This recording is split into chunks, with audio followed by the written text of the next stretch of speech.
आचार्य उमा स्वामी देव की जय बोलो चारित्र चक्रवर्ती आचार्य शांति सागर जी महाराज की जय बोलो प्रातस्मरण गुरुदेव समंत भद्रमुनि महाराज की जय बोलो आचार्य सुंदर सागर जी महाराज की जय बोलो मंगलेशा गुरु वात्सल्य सिंधु आचार्य सुरेश सागर जी महाराज की जय बोलो परम पूज्य श्री सागर जी महाराज की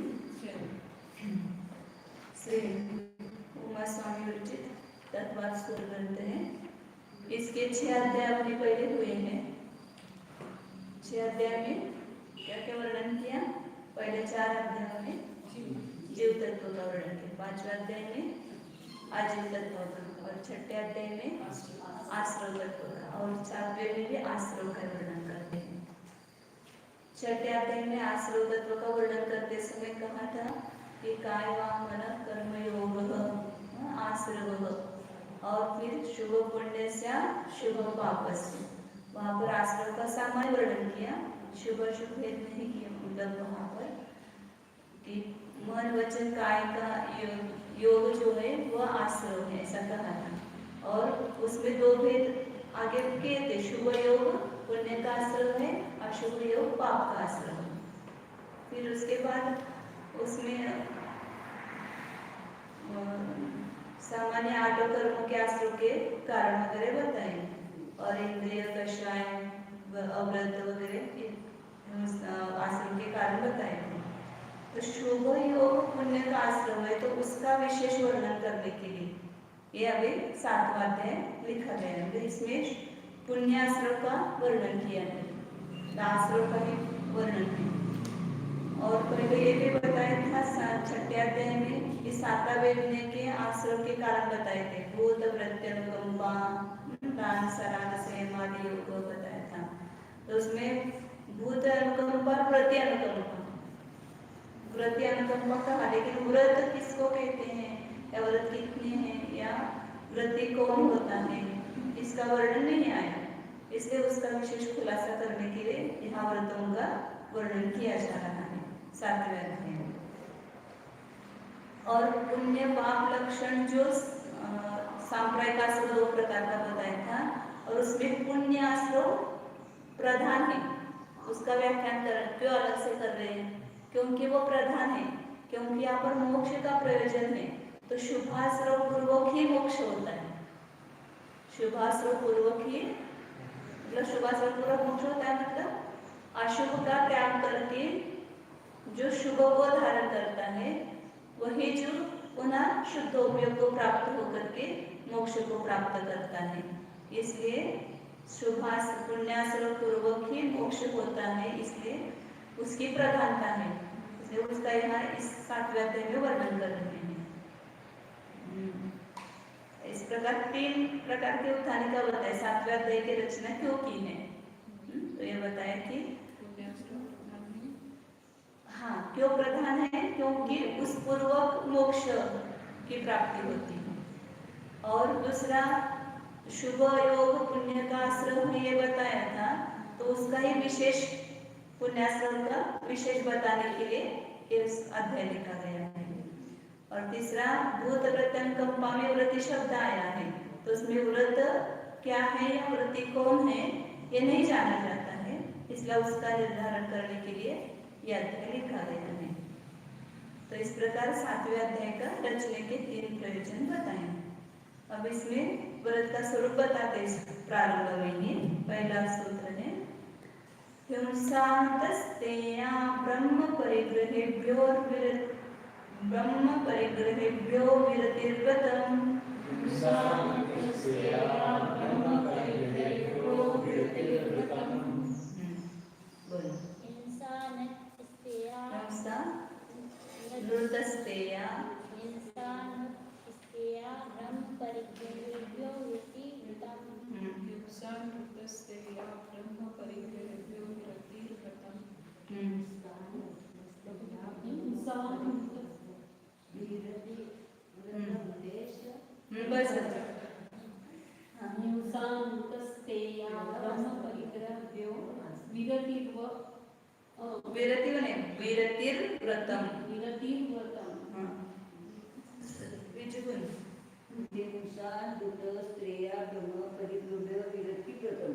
विरतिर्व्रतम.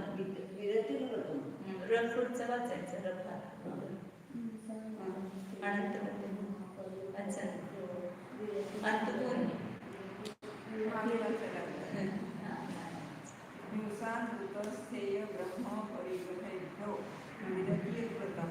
विरतिर्व्रतम. हिंसा अनृत स्थेय अब्रह्म परिग्रहेभ्यः विरतिः व्रतम. हिंसा असत्य, अनृत मतलब असत्य, वृत मतलब सत्य होता है, सत्य का अभाव अनृत हो गया. स्थेय मतलब चोरी, अब्रह्म मतलब मैथुन और परिग्रह इससे विरति वह व्रत है. इससे विरत होना वह व्रत कहलाता है. तो यहाँ पर व्रत किसको कहते हैं? तो बुद्धिपूर्वक उसका व्रतम अभिसंधिकृत नियम व्रतम.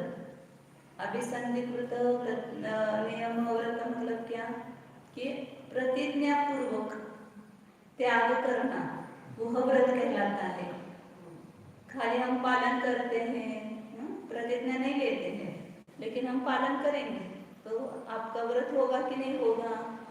सब हम पालन करते हैं, शुद्ध भोजन करते हैं, मर्यादा का भोजन करते हैं, जीव हिंसा नहीं करते हैं, लेकिन व्रत नहीं लिया है. मैं आजीवन सत्य नहीं, असत्य नहीं बोलूंगा, हिंसा नहीं करूंगा, चोरी नहीं करूंगा, झूठ नहीं, अब्रह्म का सेवन नहीं करूंगा और परिग्रह का परिमान करूंगा. ऐसा यदि जीवन पर्यंत के लिए होता है व्रत जो होता है वो कुछ दिन के लिए भी नहीं होता है और प्रतिज्ञा पूर्वक होता है.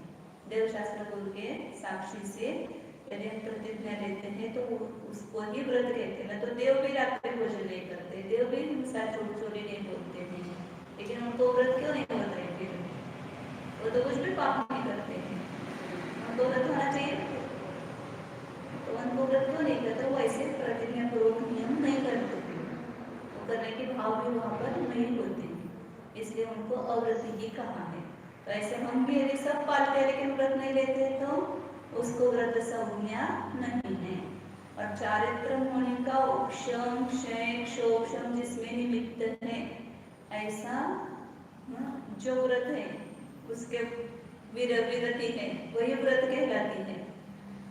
जैसे जिसका अनंतानुबंधी कषाय या प्रत्यक्षानुर कषाय का उदय का अभाव नहीं हुआ है, क्षोभम नहीं हुआ है और व्रत लिया है तो उसको द्रव्य व्रत कहा जाएगा, लेकिन वह सच्चा व्रत नहीं है. उस पूर्वक जो वो अपने को पता नहीं चलता है चारित्र होने का उपशम हुआ या नहीं हुआ, लेकिन इतना कि अंतरंग परिणाम पूर्वक यदि वह धारण करता है, क्या क्या करना है वहां पर?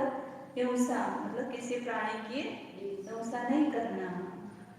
विरति इसमें पंचमी विभक्ति है. परिग्रहेभ्यः विरति ही व्रतम, जिससे निवृत्ति विअधिक्रम धातु के लिए पंचमी विभक्ति लगती है, तो इसलिए परिग्रह से विरति ये पंचमी विभक्ति दी है. लेकिन पंचमी विभक्ति उसकी होती है कि जो ध्रुव वस्तु होती है, ध्रुवम अपाया पादाना.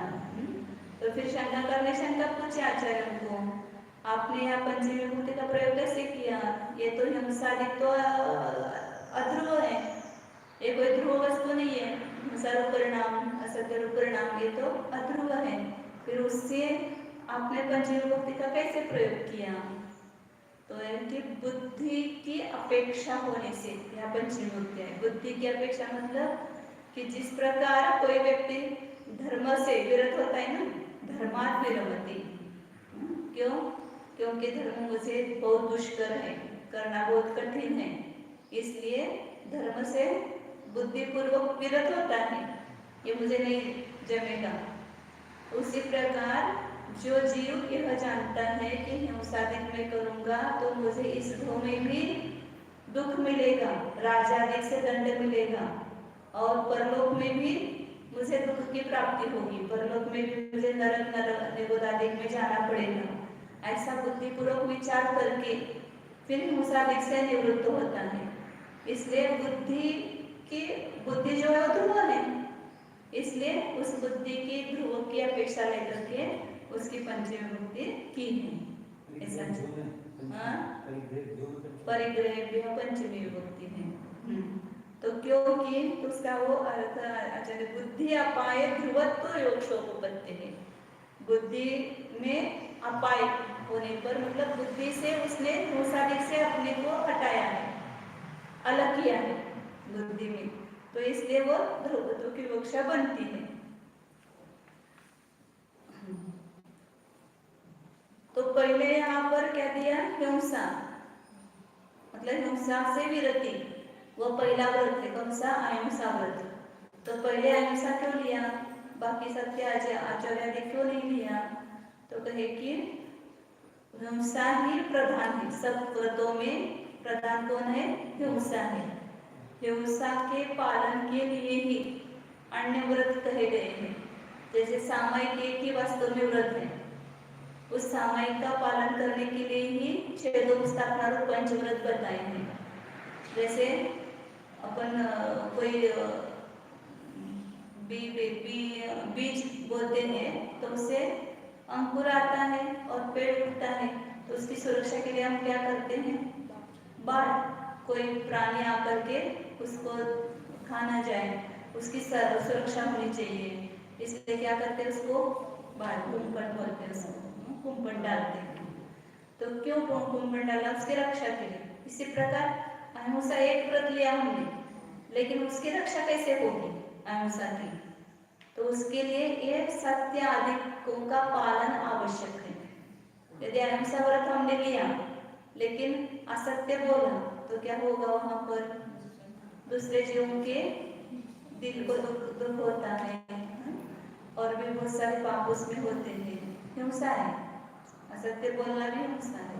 चोरी की तो दूसरों के प्राण हरण करने जैसा है, दूसरे का धन हरण करना मतलब दूसरों के प्राण हरण करने जैसा है, क्योंकि वो प्राणी जो है धन को अपना प्राण मानता है। धन चोरी गया तो उस जीव को बिल्कुल भी स्वस्थता नहीं रहती है, इसलिए दूसरे के चोरी करना मतलब उसके प्राण हरण करने जैसा है, उसको तकलीफ होती है तो उसकी हिंसा हो गई उस जीव की। अपने तो भाव प्राणों की हर जगह हिंसा ही ऊपर ही हुई रही है। असत्य बोले तो भी अपने भाव प्राण का घात हुआ, और चोरी की तो भी अपने मन में कषाय भाव लोभ उत्पन्न हुआ ना, तो अपने अपना घात हुआ। अब्रह्म का सेवन करते तो वहां तो प्रत्यक्ष हिंसा ही है। अनंत कितने असंख्यात जीव, जैसे उदाहरण देना पुरुषासिक उपाय में आए करके, तिल की कांडे में जिस प्रकार अपन गर्म लोहे का रस डालते हैं तो सब जल जाते हैं, उसी प्रकार वो योनि में जो जीव होते हैं असंख्यात वे सब मैथुन सेवन से मरते हैं। इसलिए अब्रह्म का सेवन करना तो साक्षात हिंसा है। मन में जो विकारी भाव उत्पन्न हुए, अपने भाव प्राणों का घात हुआ, मतलब वो हिंसा ही है। और परिग्रह का अर्जन करने में हिंसा, उसका रक्षण करने में हिंसा। परिग्रह चला जाए तो आकुलता होती है, तो उससे दुख होता है, तो उससे हिंसा होती है। तो यदि हमने अहिंसा एक व्रत लिया और ये नहीं चार पालन किए तो अहिंसा व्रत फलता नहीं है। इसलिए अहिंसा व्रत के संरक्षण के लिए ही ये बाकी का उसका विस्तार किया है। उसको कुंभन रूप से बताया कि सत्य, आचौर्य, ब्रह्मचर्य और परिग्रह परिमान, ये चार व्रत बताए। इसलिए सबसे पहले अहिंसा व्रत को रखा है। हिंसा से विरति वह अहिंसा व्रत है, असत्य से विरति वह सत्य व्रत, चौर्य से विरति वह अचौर्य व्रत। लोगों को समझ में आता पहला व्रत कौन सा,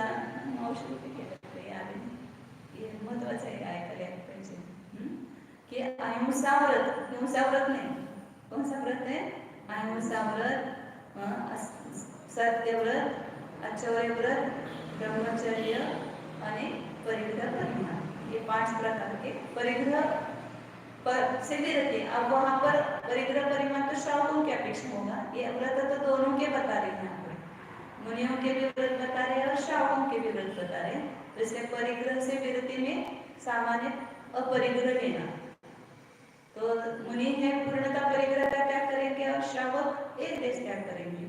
अभी उसके आगे भेद करते हैं उस व्रतों में। तो व्रतों में क्या बताया कि इन 5 पापों से, इन 5 पापों का स्वरूप इसी अध्याय में आगे बताने वाले हैं, उसका खुलासा करने वाले हैं।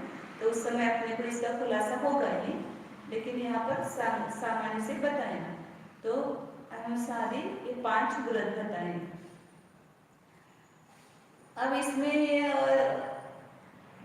प्रश्न होता है कि इसको आश्रम में क्यों रखा है।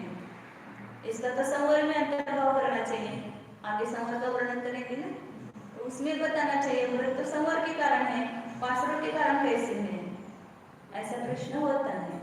तो कहा कि व्रत 2 प्रकार के हैं, यहाँ पर निश्चय व्रत और व्यवहार व्रत, और ये प्रवृत्ति रूप और निवृत्ति रूप। वैसे देखा जाए तो यहाँ पर भी निवृत्ति प्रवृत्ति दोनों है। ये जो व्रत बताए हैं वे शुभ में प्रवृत्ति रूप बताए हैं, अशुभ से निवृत्ति की, हिंसा से निवृत्ति, सत्य से असत्य से निवृत्ति, चोरी से निवृत्ति, कुशील से निवृत्ति और परिग्रह से निवृत्ति। तो अशुभ से निवृत्ति की है, इसलिए पाप के कारण नहीं है, लेकिन अहिंसा, सत्य वचन, अचौर्य और ब्रह्मचर्य और अपरिग्रह में प्रवृत्ति होती है, इसलिए प्रवृत्ति रूप ये बताए गए हैं, इसलिए इसको आश्रम में रखा है। जो निवृत्ति रूप होते हैं वे संवर के कारण होते हैं। तो शुभ अशुभ दोनों से निवृत्ति जब होगी तो वो संवर है, और यहाँ पर अशुभ से निवृत्ति और शुभ में प्रवृत्ति, इसलिए इसको शुभाश्रम कहा है। और ये संवर के लिए परिकर्म है, मतलब कोई काम करना है अपने को आगे, तो उसके लिए जो जो चीज चाहिए वो आप क्या करते हैं, पहले संग्रह करते हैं। आप गोद भराई करना है तो आपने पहले क्या सब ड्राई फ्रूट्स जो भी चीज चाहिए सब मंगा के रखी, तो उसको करना सरल हो गया। ऐसे संवर सरल कब होता है, जिसने पहले तैयारी की है। तो वो संवर होने के पहले ये व्रतों को धारण करना है, उसकी तैयारी है। चलने बहुत अच्छा, कृत व्रत परिक्रमा ही साधु सुखे न संवरम करोति। जिसने परिक्रम कर लिया है व्रतों का, वह साधु सुख से संवर करता है। इसलिए उसको भिन्न बताने के लिए ये पहले संवर के पहले शुभाश्रम में इस व्रतों को लिया है। इसलिए व्रत संवर रूपी है और व्रत शुभाश्रम रूपी है। जो शुभाशुभ निवृत्ति रूप व्रत है वो दोनों वो तो संवर ही है, और ये शुभ में प्रवृत्ति रूप है, इसलिए इसको आश्रम कहा है। और संवर के लिए ये तैयारी है, इसलिए इसको आश्रम में लिया है। तो इस प्रकार ये 5 व्रत बताए हैं। अब ये 5 व्रत हैं। फिर इसमें और शंकर ने शंका की है कि आप एक रात्रि भोजन त्याग भी व्रत बताना चाहिए था, छठा। 5 व्रत क्यों बताए, रात्रि भोजन भी छठा अनुव्रत है, तो उसको भी बताना चाहिए। तो उसको बताया है, किसमें बताया है कि हिंसा के आगे भावना आने वाली है, आलोकित पान भोजन भावना, तो उसमें ही रात्रि भोजन त्याग गर्भित है, अंतर्गर्भित है।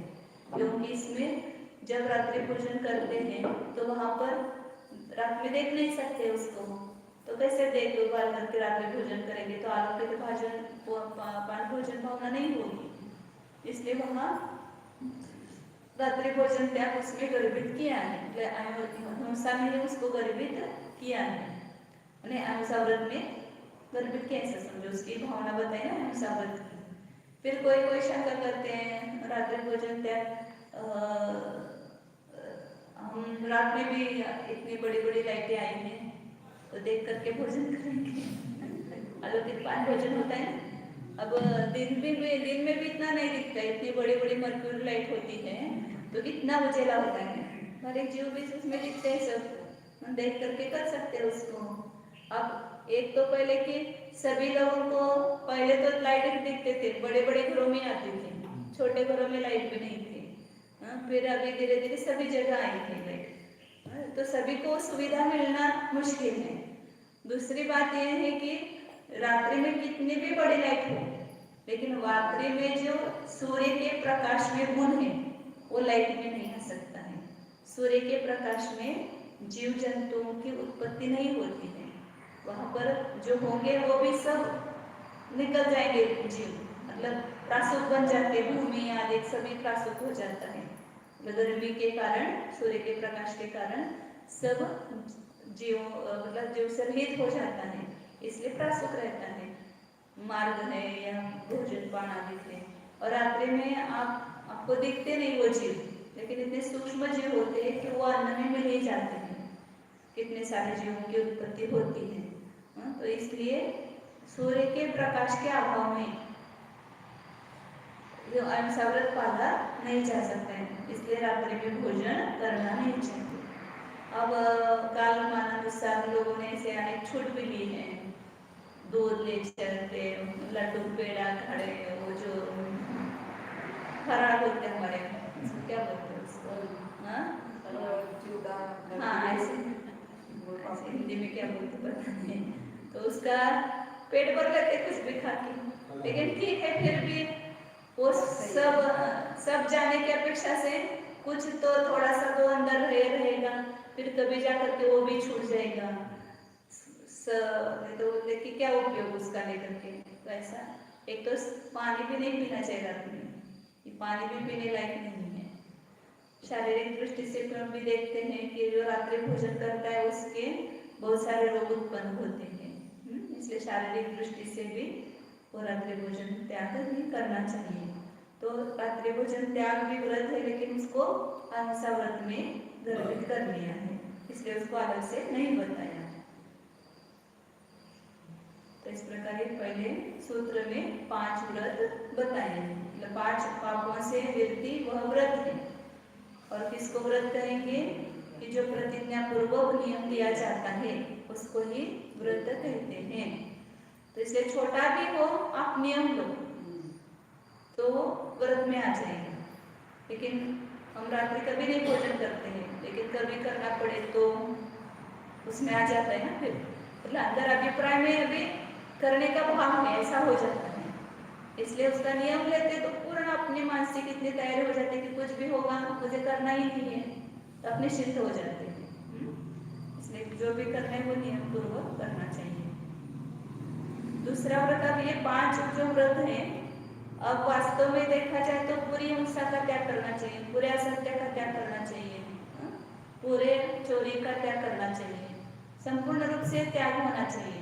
लेकिन कोई जीव कर नहीं पाता है तो उसके लिए आचार्य ने दया करके कहा कि आप पूरा नहीं पालन कर सकते तो थोड़ा पालन करो, एक देश त्याग करो।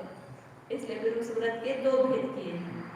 आगे उसको कहते हैं दूसरे सूत्र में, देश सर्वतोन्महति,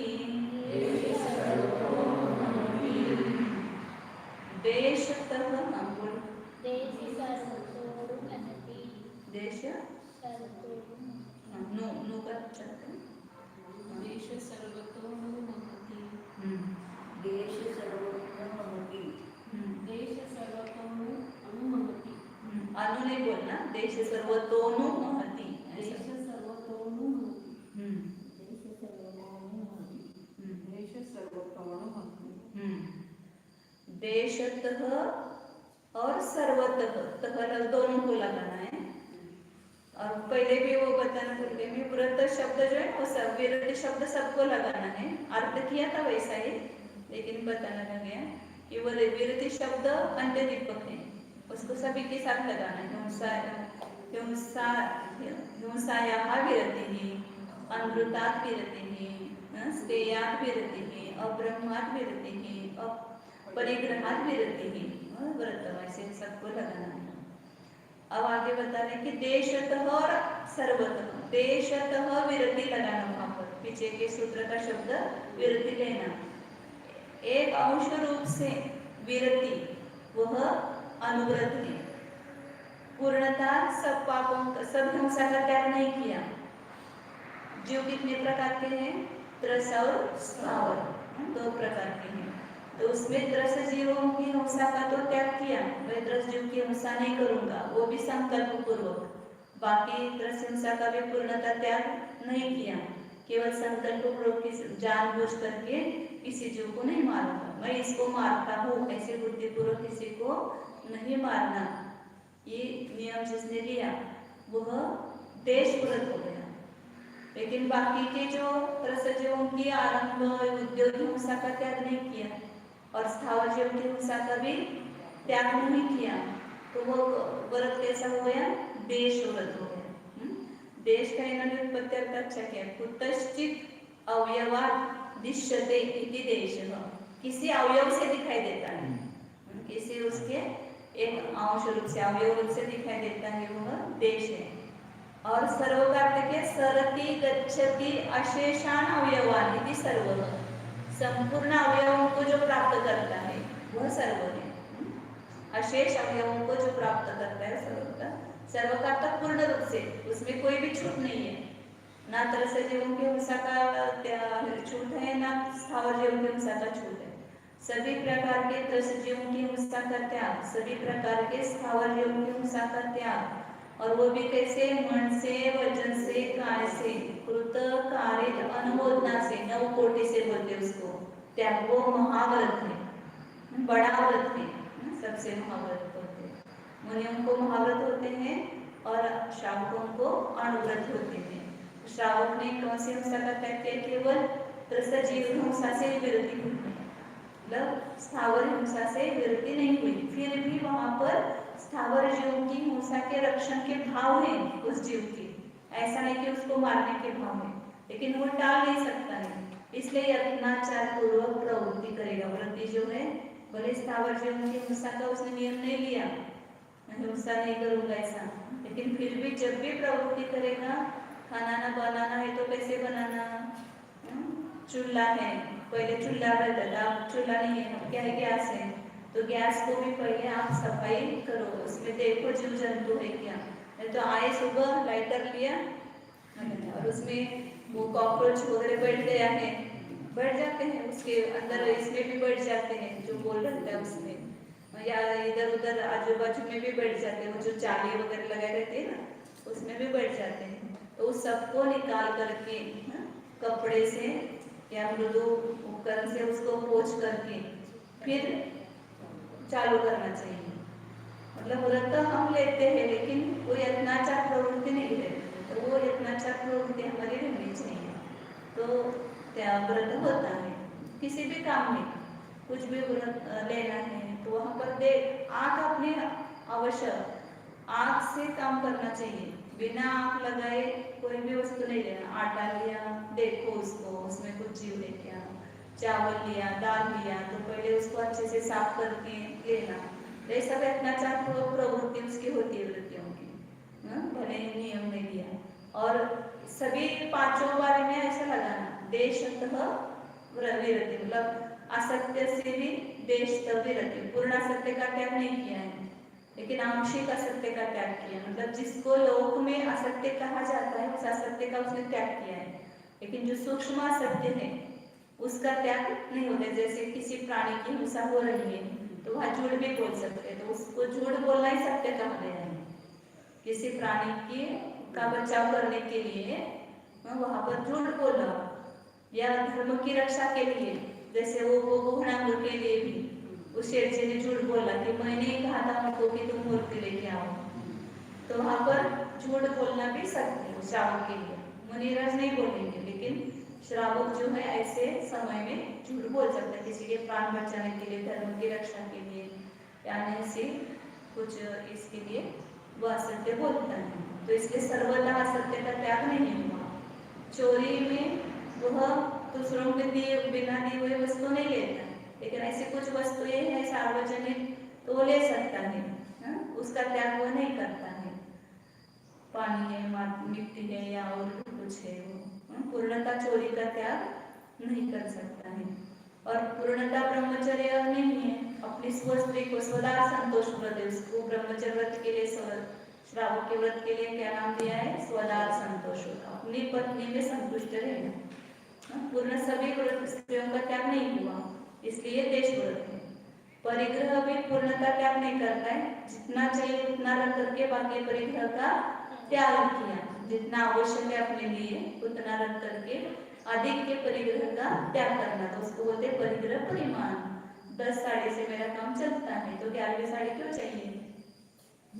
उसका क्या लगेगा अपने को, सब रक्षण करने का, धोने का, सब पाप लगेगा ना। इसलिए जितना आवश्यक है उतना ही रख करके बाकी का त्याग होना चाहिए। तो ये परिग्रह परिमाण व्रत है। श्रावकों के 5 देश व्रत है और ये मुनियों के 5 महाव्रत होते हैं, क्योंकि पूर्णता हिंसा का त्याग, मन वचन का 9 कोटि से पूर्णता सत्य का त्याग, पूर्णता चोरी का त्याग, कोई भी वस्तु बिना दिए हुए ग्रहण नहीं करेंगे या याचना भी नहीं करेंगे। और पूर्णता ब्रह्मचर्य, सभी स्त्री मात्र से निवृत्ति है और संपूर्ण परिग्रह से निवृत्ति, पीछे कमंडल शास्त्र और आवश्यक जो चौकी वगैरह है या शास्त्र की पीठिका है, पाटा है वगैरह से छोड़ करके बाकी सभी परिग्रहों का त्याग किया है, इसलिए अपरिग्रह है उनका महाव्रत है। तो इस प्रकार व्रत के 2 भेद बताए, अनुव्रत और एक महाव्रत। अनुमहति एक द्विवचन किया है, महत महति महांति ऐसा हो जाएगा, इसलिए द्विवचन आया है। अब ये व्रत तो धारण किए, लेकिन व्रत टिकाए रखने के लिए आप घर में सब सामान लेते, फर्नीचर वगैरह, उसको क्या करना पड़ता है? रोज उसको जो धूल चढ़ती है उस धूल को झाड़ना पोंछना पड़ता है ना, तो ये वो चमकती है, फिर नहीं तो धूल उसके ऊपर चढ़ती जाएगी तो वो उसके ये नहीं दिखाई देगा। फर्नीचर में और भी जो चीजें हैं उसको आपको संभाल करना पड़ता है। ऐसे व्रत लिए तो काम नहीं हुआ, उस व्रतों का पोषण करने के लिए, उस व्रतों के दृढ़ता के लिए या व्रतों की वृद्धि के लिए, उसके लिए भावनाएं आवश्यक है। तो इसलिए यहाँ पर व्रतों की पहले भावनाएं बताते हैं। व्रत लिया उसके बाद ये भावनाएं करो तो आपका व्रत अच्छी तरह से पालन होगा। अरे भावनाएं नहीं करेंगे तो व्रतों का पालन नहीं होता है, फिर उसमें दिनों दिन स्वच्छंदता, शिथिलता आती जाती है, तो भी किसी दिन वो व्रत भी छूट जाएगा फिर। इसलिए भावना, औषध के ऊपर भी देखो, भावनाएं करते हैं तो वो ज्यादा गुणकारी होती है। दवाई होती है ना वो, और आयुर्वेदिक में उसको बोलते हैं भावना, पुट चढ़ाना उसके ऊपर। लेंडी पिंपरी है तो 64 पिंपरी ऐसा बोलते हैं उसको, तो उसके ऊपर जो भावनाएं दी जाती हैं तो वो ज्यादा लाभकारी होती है। तो जैसे घी भी करते ना, शतक्रौत ध्रुव, 100 बार उसको ऐसा ऐसा ऐसा फेंटते तो उसमें ज्यादा ठंडक आ जाती है। तो इसी प्रकार व्रतों को पुनः व्रतों के पालन के लिए ये जो भावनाएं बताई जा रही है वो करेंगे तो उसमें व्रतों में और मतलब शुद्धता आएगी, ज्यादा विशुद्धि होगी। तो इसके लिए कहते हैं आगे, तस्थैर्यार्थं भावना पंच पंच,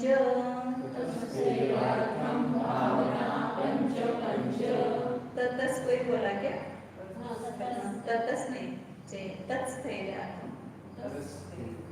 वहाँ गलत है, वहाँ होगा तस्थैर्यार्थं भावना पंच पंच।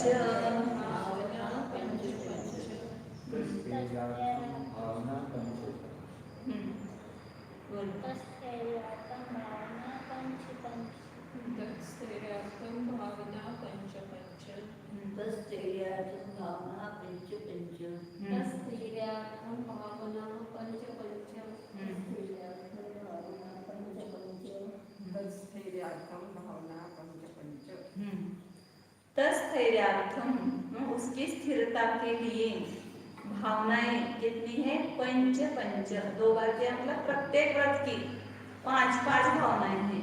इसके लिए युक्तार्थ बोलते हैं इसको, पुनः पुनर्थ, 5-5 होते, सब क्रम से 5-5 लोग एक जगह खड़े रखो ऐसा बोलते हैं। तो अनेक है तो वहाँ पर 5-5 बोलते हैं। तो इसलिए व्रत 5 है और सब प्रत्येक व्रत की 5-5 भावनाएं हैं उसकी दृढ़ता के लिए। अभी बताए ना, वास्तव में देखा जाए ना, मोक्ष मार्ग भी भावना ही मोक्ष मार्ग है।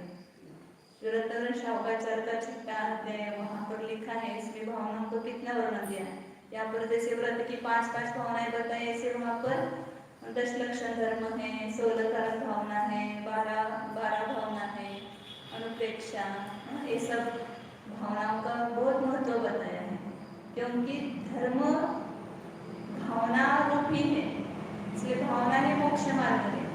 आप भावना नहीं करेंगे तो मोक्ष मार्ग नहीं मिल पाएगा। अभी बना दे कोई भी अपन करना है तो कितनी बार उसकी भावना करते कि नहीं करते, तब वो कार्य सिद्ध होता है। जैसे आपको घर में कुछ वस्तु लाना है तो एक साल से आपकी भावना चलती रहती है, मुझे इस वस्तु की आवश्यकता है, उसको लाना है, उसके लिए पैसे इकट्ठे करते हैं और भी कहाँ कौन सी वस्तु अच्छी मिलती है, कहाँ पर मिलती है, सबका आप जानकार लेते हो। उसी प्रकार यहाँ पर व्रतों की जो है भावना पुनः पुनः करेंगे तो व्रत धारण करेंगे। और व्रत धारण करने के बाद भी भावनाएं करेंगे तो व्रत वो स्थिर रहेगा। इसलिए तस्थैर्य व्रतों की स्थिरता के लिए, क्योंकि भावनावश हम कुछ भी करते हैं, धर्म करते हैं, व्रत धारण करते हैं, ऐसे महाराज जी ने उपदेश दिया तो वहाँ पर इतने परिणाम विशुद्धि हो जाती है कि लेने के भाव हो जाते हैं। फिर बाद में घर जाते तो अनेक प्रॉब्लम्स दिखते हैं, समस्याएं, तो पुनः व्रत से विचलित होने लगते हैं, कुछ नहीं जम रहा है तो छोड़ दो व्रत, ऐसा भी लगने लगता है। तो इसके लिए ये भावनाएं एक महत्वपूर्ण है। मुनियों के लिए मुख्यतः तो यह मुनियों की कही है भावनाएं, लेकिन श्रावकों को भी यथासंभव जो है वो भावनाएं भानी चाहिए। मुनियों को लक्ष्य रख करके यहाँ पर भावनाएं बताई गई हैं। तो अपन देखते हैं, एक तो हो जाएगी आज। 14 नंबर का सूत्र है वा मनोवृत्तिर्यादान निक्षेपण समित्यालोकित पाण भोजनानि पंच। निक्षेपण समित्या लौकिक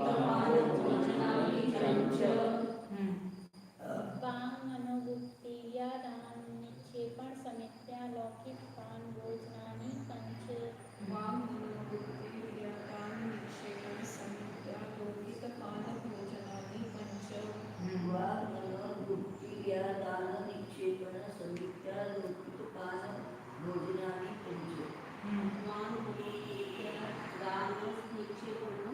समित्या लौकिक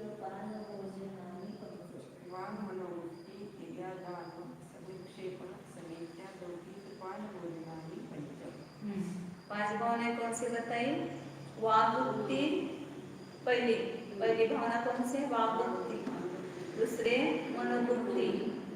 तीसरी है ईर्ष्या समिति लगाने दोनों को, ईर्ष्या समिति, आदा निक्षेपण समिति और आलोकित पाण भोजन।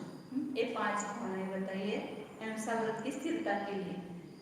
मतलब ये क्यों भावना बताइए? भावना करना मतलब खाली रटना नहीं या खाली विचार नहीं करना है, प्रत्यक्ष कार्य करना ही यहाँ पर भावना है। मतलब वचन गुप्ति मतलब शुभ या अशुभ कोई भी वचन न बोल करके मौन धारण करना, क्योंकि गुप्ति जो होती है वो निवृत्ति रूप होती है। तो मौन धारण करना ये वचन गुप्ति है। तो क्यों? क्योंकि वचन से ज्यादा पाप होते हैं, हिंसा होती है। दूसरों को अपन कोई भी ऐसे वचन बोलते ना तो ऐसा है, बदमाश है, अमुक है, तमुक है, या कोई भी और भी वचन बोलते हैं तो उससे दूसरों के प्राण दुखाए जाते हैं। या वचन बोलने वाले तो बाहर के जीवों की भी हिंसा करने के लिए बोल सकते हैं। तो इसलिए मौन धारण करना है वचन गुप्ति। तो अहिंसा व्रत का यदि रक्षण करना है तो उसके लिए वचन गुप्ति का पालन करो। इसलिए लोग बोलते हैं साधु लोगों को रात्रि में बोलना चाहिए कि नहीं बोलना चाहिए। तो शास्त्र की तो यह अनुमति है कि दिन में भी नहीं बोलना चाहिए, रात्रि कोई नहीं, दिन में महाराज जैसे मौन धारण करते ना सुविचार महाराज जी, तो वैसे मतलब कार्य श्रावकों के साथ तो बात करना ही नहीं साधुओं को।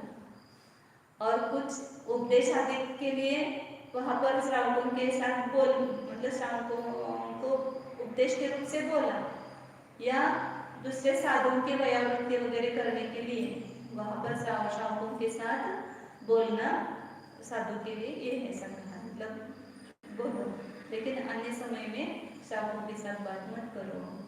तो ये वचन मतलब मौन धारण करना, ज्यादा से ज्यादा जितना हो सकता है उतना मौन ही रहना चाहिए। तो उससे अहिंसा व्रत का अच्छी तरह से पालन होता है। और दूसरे बताए मनोमुक्ति, सबसे बड़ा हिंसा होती है वो शुरुआत मन से होती है। मन में विचार आता है, फिर वचन के से बोलते हैं, फिर काय से करते हैं।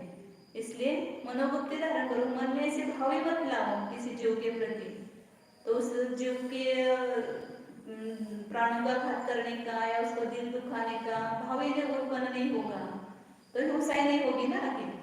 इसलिए मनोभक्ति पालन करो। तो मन में अशुभ ध्यान मत करो। मनोभक्ति मतलब क्या है? अशुभ ध्यान से बच करके आत्महितकारी ऐसा विचार करना, विचारों में अपने मन को लगाना, स्वाध्याय, ध्यान, चिंतन, इसमें अपने मन को लगाना, वह मनोभक्ति है। जो मुनियों का चारित्र बताए 13 प्रकार का, उसमें 3 भुक्ति बताए, मन भुक्ति, वचन भुक्ति और काय भुक्ति।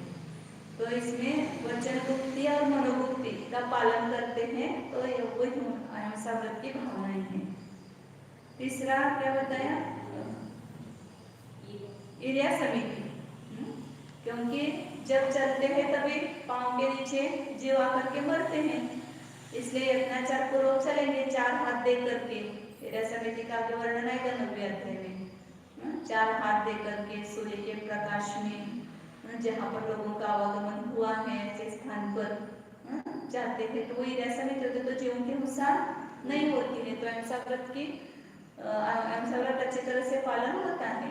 तो ईर्ष्या समिति पूर्वक चले तो अहिंसा व्रत दृढ़ होता है। और चौथा कौन सा होता है?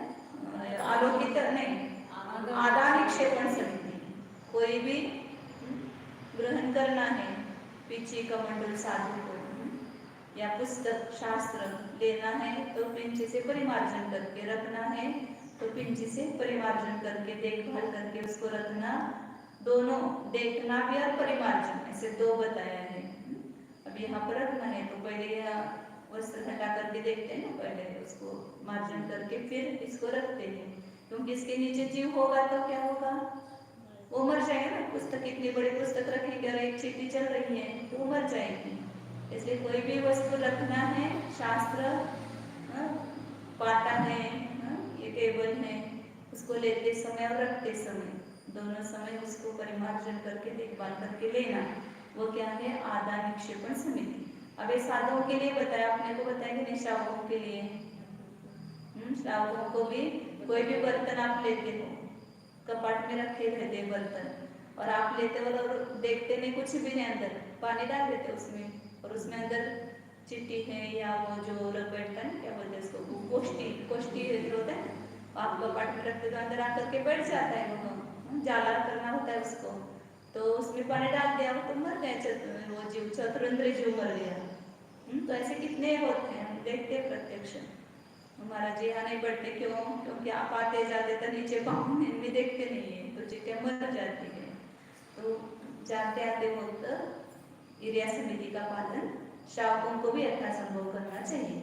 उन्हें जो ऐसा पूरा नहीं होगा, लेकिन जब भी मंदिर जा रहे हो, यहाँ पर आपके घर में भी है या जा रहे हो, तो वहाँ पर देख करके चलना, और कोई भी वस्तु लेते हैं रखते तब देख करके रखना और लेना, वहाँ पर जीव है कि नहीं है। ये हमेशा इतना आंखों में तेल डाल करके बोलते उसको, आंखों में तेल डालते तो आंखें खुली रहते ना, तो उस मिट्टी नहीं, तो उसको आंखों में तेल डाल करके देखना चाहिए।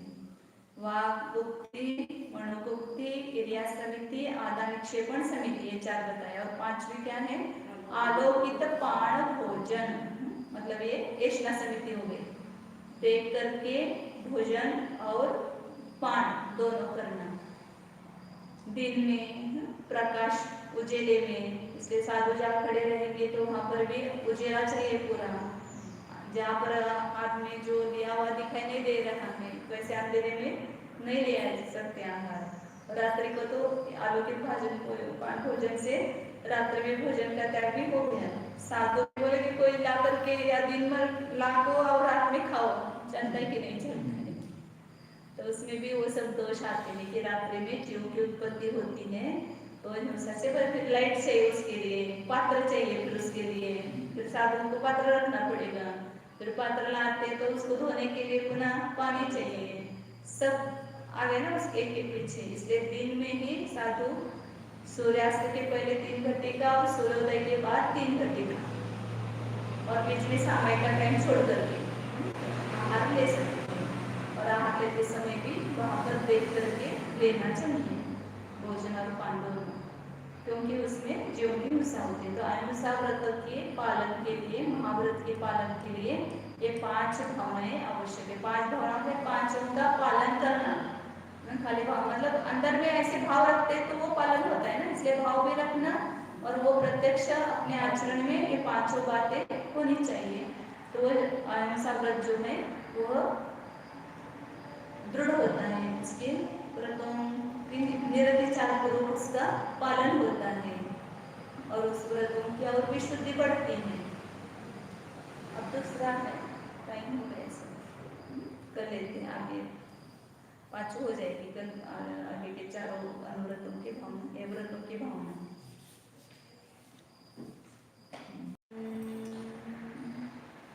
जानिए यह मैं शुद्ध चैतन्यमय जीव ही हूँ,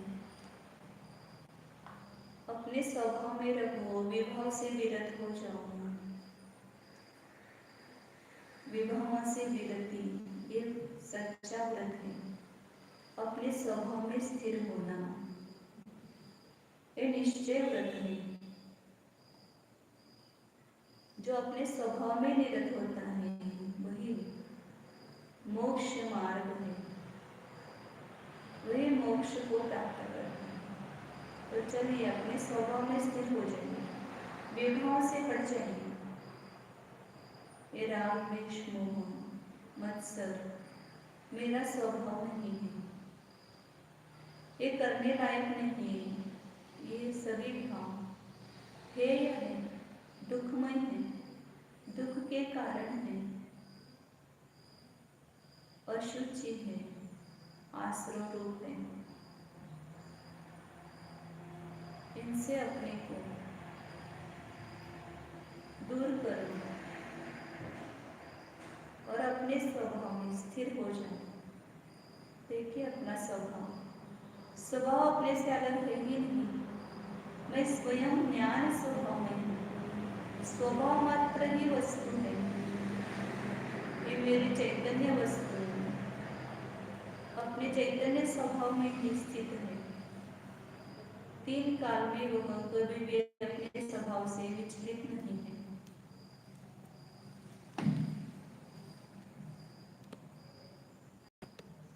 मैं अहिंसामय हूँ, इस मेरे ध्रुव चैतन्य प्राण में, अपने चैतन्य प्राण की रक्षा यही वास्तव में अहिंसा है। अहिंसा ही मेरा स्वभाव है।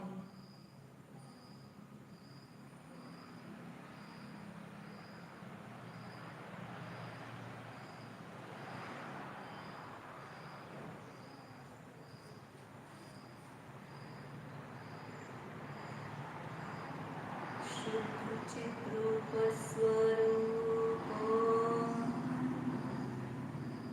ज्ञानानंद स्वरूप एकत्व विभक्त स्वरूप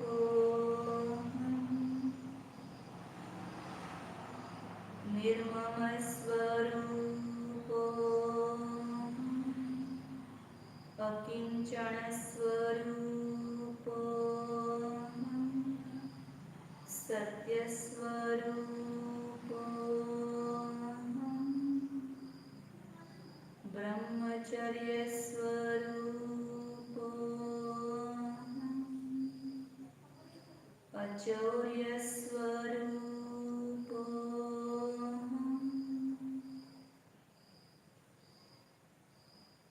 न्यायक स्वरूप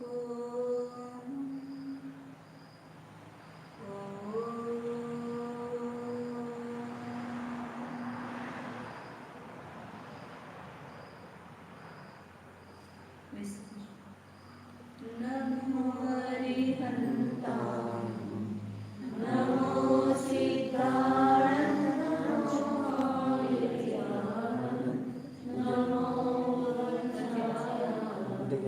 नमो नमो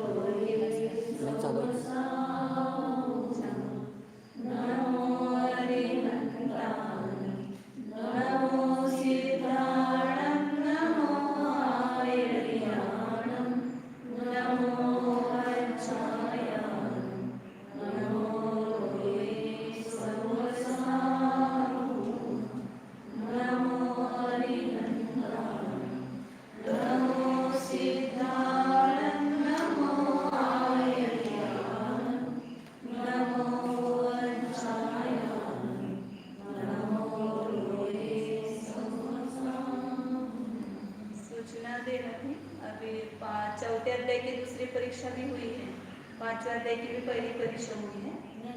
अजूनही पेपर नाही पेपर कितने दिन हो गए आया? पाचवे त्यांना ते पाठवलं नाही सर. टाकले 4-5 दिन हो गए शायद, 5-6 दिन हो गए. हाँ? इसने नहीं दिया होगा, आपको इसमें नहीं है ना इसलिए. तो 5वां अध्याय के पहला भी पेपर हुआ है और दूसरा पेपर कल आने वाला है 5वां अध्याय का. हाँ? 22 सूत्रों का किया है, 21 सूत्रों का. फिर आगे की छठे अध्याय की एक ही परीक्षा होगी, उसमें तो 27 सूत्र तो एक ही परीक्षा होगी. अभी पहले 5वें अध्याय की हो जाए, फिर 4-5 दिन के बाद छठे अध्याय की होगी परीक्षा. तो आप जिनको देना है वो सब कर करें. आप जिनको चाहिए उनको इस मोबाइल नंबर पर, मोबाइल नंबर कौन सा, ये मोबाइल नंबर, उस मोबाइल नंबर पर मैसेज करेंगे तो उनको भी पेपर भेजा जाएगा.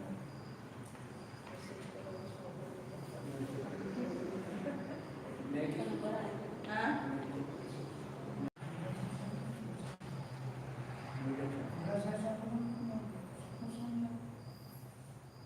मूलाक्षर अभी नए चक्र का चालू करना है.